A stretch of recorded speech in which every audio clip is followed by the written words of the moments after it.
मैं केवल अपने देश के अंदर सीमित रहते हुए ही सारी बात को रखूंगा।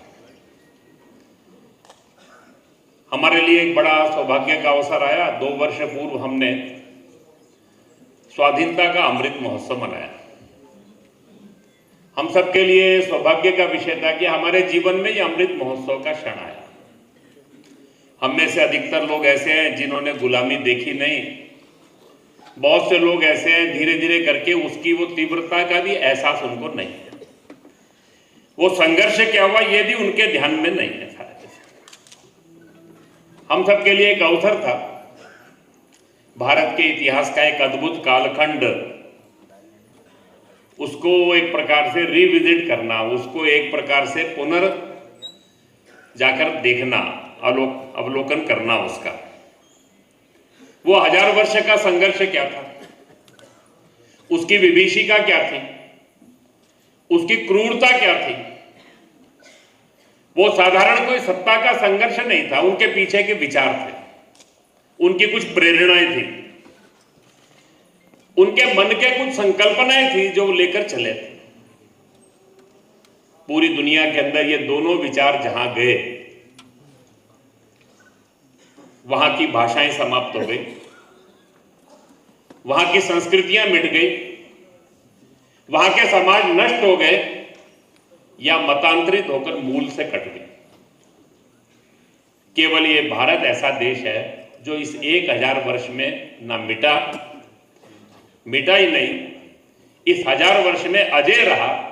और केवल अजय नहीं, एक बार पुनः अपने उस मूल प्रवाह से जुड़ने को वो आतुर है, अपने सब गुलामी के चिन्हों को दूर कर दे रखा।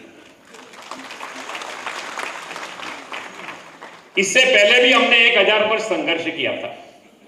शक, हूण, कुषाण, ग्रीक। आज से लगभग 1600 साल पहले 500-600 सन के अंदर इस देश के अंदर एक अद्भुत घटना घटी है। वो दुनिया के इतिहास की ऐसी घटना है जिसके ऊपर बहुत एकेडमिक काम नहीं हुआ, बहुत अधिक अकादमिक जगत में काम नहीं हुआ। वो क्या था? ये शक, हूण, कुषाण, ग्रीक का आक्रमण कोई एक आक्रमण नहीं था, केवल एक सिकंदर या सेल्यूकस का नहीं था। 200-250 वर्ष चला। शकों का आक्रमण 300-400 वर्ष चला, हूणों का भी 200 वर्ष चला। ये सारे समाजों को हमने केवल परास्त नहीं किया, अपने में आत्मसात कर लिया। दुनिया के इतिहास की एक आत्मसातीकरण की अद्भुत घटना घटी पूरे भारत के अंदर। आपको वो समाज हमारे समाज में विलीन हो गए, हमने उनको गोत्र दे दिए, हमने अपने समाज का हिस्सा बना लिया और वो गुलामी के सारे चिन्ह मिटा दिए। आने वाले समय के अंदर इस देश के अंदर ऐसा ही एक बार पुनः भी होना है। उसके लिए भारत की तैयारी और उसको ध्यान में रखकर मैं आज इस सारे विषय की चर्चा आपके सामने करने वाला हूं।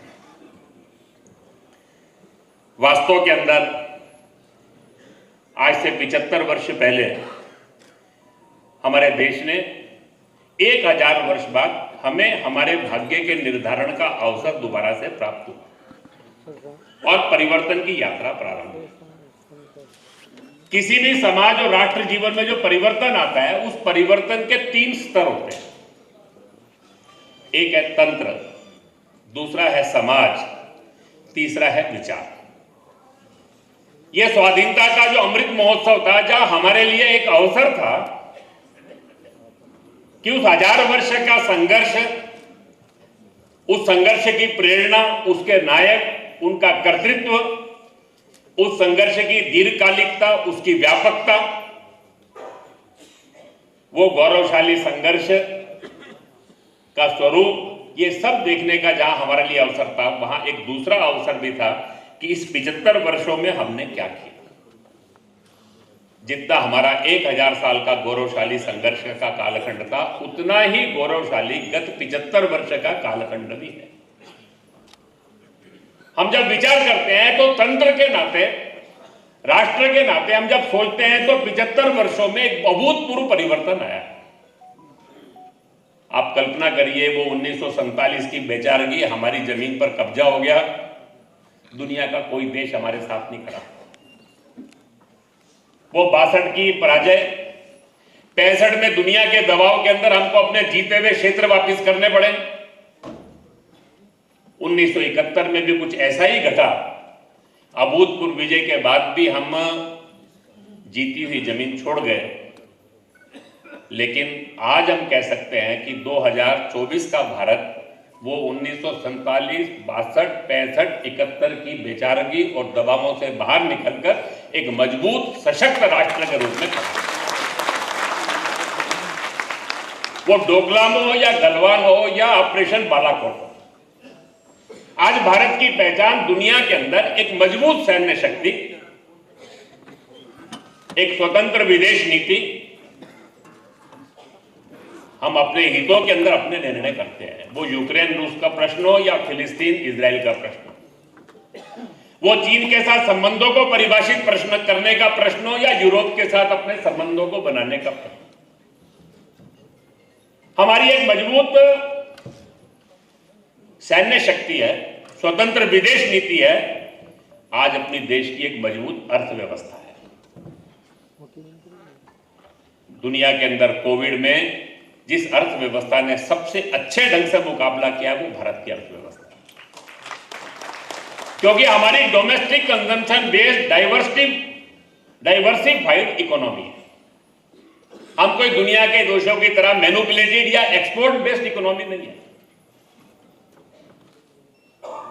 भारत के लोगों की उद्यमिता, आज दुनिया के अंदर भारत की पहचान, हमारे उच्च शिक्षा के संस्थान, केवल 75 वर्षों के अंदर देश के प्रत्येक व्यक्ति तक बिजली, पानी, सड़क, भोजन, पक्का मकान, धीरे धीरे करके भारत का चित्र बदल गया। इस 75 वर्षों के अंदर हम जब विचार करते हैं तो तंत्र के स्तर के ऊपर एक समाज के अंदर एक अद्भुत क्रांति, विश्व स्तरीय अधोसंरचनाएं, जैसे तंत्र में परिवर्तन है, ऐसे ही समाज का विचार करते हैं तो समाज भी, कहना हो तो मैं एक वाक्य में कह सकता हूं, गुलामी की मानसिकता से मुक्त, आत्मविश्वास से युक्त एक बड़ी उड़ान भरने को तैयार भारत का समाज का मन है।